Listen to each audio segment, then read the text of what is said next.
2026 সালে বাংলাদেশে জনপ্রতি সর্বনিম্ন ও সর্বোচ্চ ফিতরা কত টাকা? পরিবারের ছোট শিশু ও নবজাতকের জন্য কি ফিতরা দিতে হবে কিনা? এই প্রশ্নের উত্তর হলো যে নবী করিম সাল্লাল্লাহু আলাইহি সাল্লাম বলেছেন, যাকাতুল ফিত্র তুহরাতান লিস-সাইমি আনিল লাগবি ওয়ার রাফাস ওয়া তু'মাতাল লিল মাসাকিন। অর্থাৎ ফিতরা হলো রোজাদারের রোজাকে রিফাইন করার জন্য। রোজাদার রোজা রেখে ভুল কিছু বলে ফেলে, অহেতুক কোনো কথা বলে ফেলে, কোনো কাজ করে থাকে যেটার ফলে রোজার গুণগত মান ক্ষুণ্ণ হয়, এ সকল ত্রুটি বিচ্যুতি থেকে রোজাকে পরিচ্ছন্ন এবং পবিত্র করবার জন্য ইসলাম ফিতরার বিধান দিয়েছে। এজন্য রমজান মাসের শেষে আমরা যে ফিতরা দিয়ে থাকি, সাদকায়ে ফিতর দিয়ে থাকি, এটা মূলত আমাদের পুরো মাসের রোজাটাকে পরিচ্ছন্ন করার জন্য, এটাকে অন্য সব ভুল ত্রুটি থেকে পবিত্র করে আল্লাহর কাছে গ্রহণযোগ্যতার উপযুক্ত করা, এটাই হলো এই ফিতরার অন্যতম উদ্দেশ্য। ফিতরার আরেকটা উদ্দেশ্য নবী সাল্লাল্লাহু আলাইহি ওয়াসাল্লাম বলেছেন, সেটা হলো তু'মাতাল লিল মাসাকিন, মিসকিনদের খাদ্য দান কর্মসূচি। পৃথিবীর ইতিহাসে এটাই সম্ভবত সর্বপ্রথম ব্যাপক এবং সমাজের সর্বস্তরের মানুষের জন্য, দুস্থ মানুষের জন্য খাদ্যদান কর্মসূচি। আজকের পৃথিবীতে বহু খাদ্যদান কর্মসূচি, কর্মবিনিময় খাদ্য, নানান প্রজেক্টের কথা আমরা জানি, কিন্তু ১৫০০ বছর আগে আল্লাহ নির্দেশে নবী করিম সাল্লাল্লাহু আলাইহি সাল্লাম রমজানের শেষে সকল রোজাদারদেরকে, সচ্ছল রোজাদারদেরকে যে ফিতরা দেওয়ার নির্দেশ করেছেন, এটার উদ্দেশ্যই হলো যে ঈদের একটি দিন অন্তত সকল অসহায়, দুস্থ, গরিব, অভাবী মানুষের বাসায় খাবারের ব্যবস্থা যেন থাকে। আজও পর্যন্ত পৃথিবীতে যত খাদ্যদান কর্মসূচি আছে, এর কোনোটিকে আল্লাহর দেওয়া ইসলামের এই ফিতরা ব্যবস্থাপনার সাথে কোনোভাবে তুলনা আপনি করতে পারবেন না।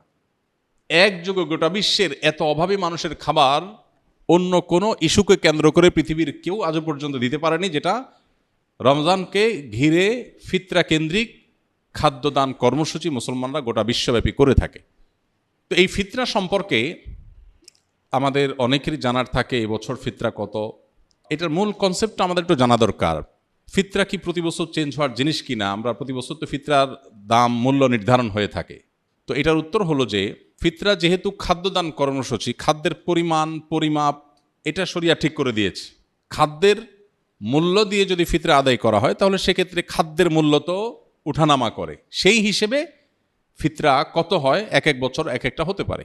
নবী করিম সাল্লাল্লাহু আলাইহি সাল্লামের হাদিসে গম, আটা, জব, খেজুর, কিশমিশ এই সমস্ত খাবার দিয়ে মূলত ফিতরা দেওয়ার নির্দেশনা নবী সাল্লাল্লাহু আলাইহি সাল্লাম দিয়েছেন।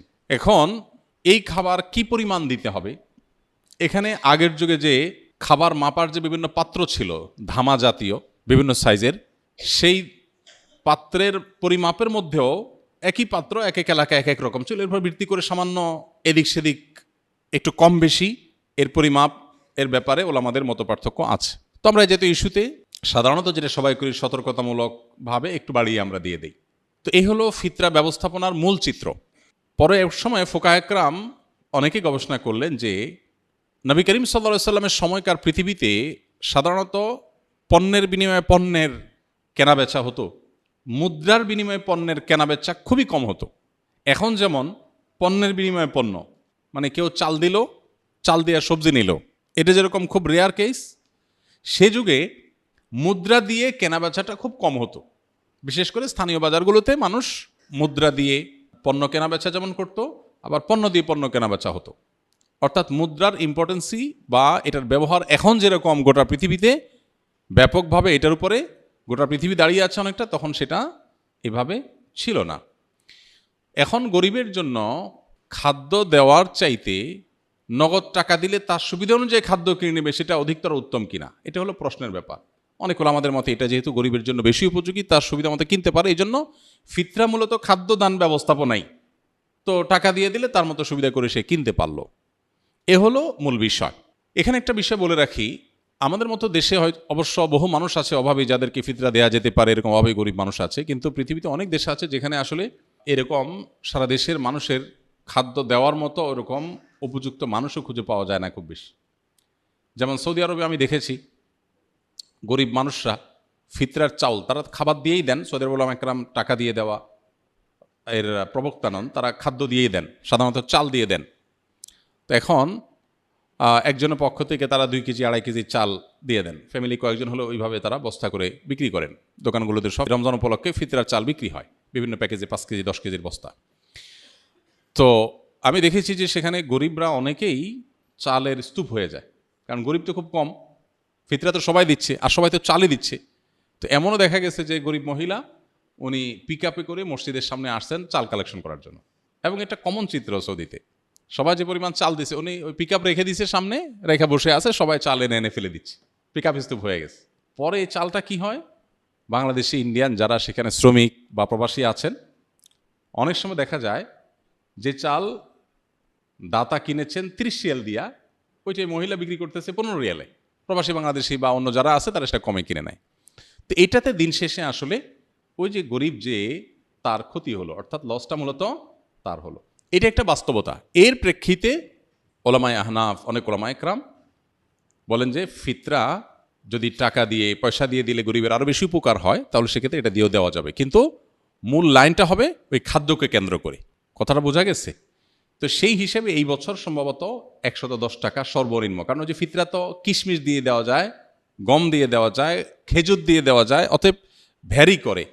যখন আপনি সবচেয়ে ভালোটা দিয়ে দিবেন, পরিমাণও কম বেশ আছে, এক একটা এক পরিমাণ, তো সবচেয়ে ভালোটাতে যখন দিবেন তখন দাম অনেক বেশি হবে। এই জন্য সর্বোচ্চ ফিতরা এবার ধার্য হয়েছে সম্ভবত 2800 টাকা, আর সর্বনিম্ন 110 টাকা। তো এই যে টাকা, আপনি কি টাকা দিবেন নাকি খাদ্য দিবেন? এটা যদি বলেন, আপনি যদি কোনো গরিবকে খাদ্য দিলে তার উপকার হবে আপনি জানেন, কোনো সন্দেহ নেই। আমার দেশে বহু গরিব আছে যাদের খাবার দিলে, আসলে চাল কিনে দিলে, ডাল বাজার করে দিলে তার উপকার হয়, তো আপনি খাদ্য দিয়ে দিবেন। আমি ব্যক্তিগতভাবে সাধারণত ঈদকে কেন্দ্র করে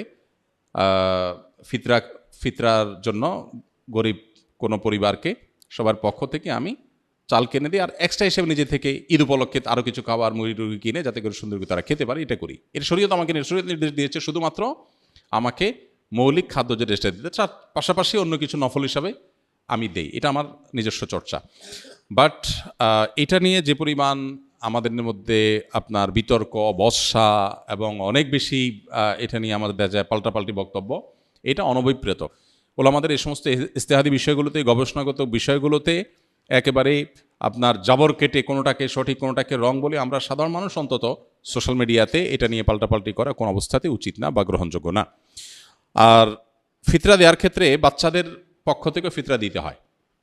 ফিতরা পরিবারের কর্তা যিনি, তার পরিবারের সকল সদস্য যারা তার অধীনস্থ আছেন সবার তরফ থেকে তিনি ফিতরা দিবেন। এমনকি যে বাচ্চা ঈদের আগের দিন জন্মগ্রহণ করেছে, আর যদি তারপরে জন্ম হয় তাহলে তার জন্য ফিতরা নেই। মোদ্দা কথা, সকল পরিবারের সকল সদস্যদের তরফ থেকে ফিতরা হবে, তবে কেউ যদি মারা গিয়ে থাকে তাহলে তার তরফ থেকে ফিতরা প্রযোজ্য হবে না। আস-সুন্নাহ ফাউন্ডেশন, উম্মার স্বার্থে সুন্নাহর সাথে।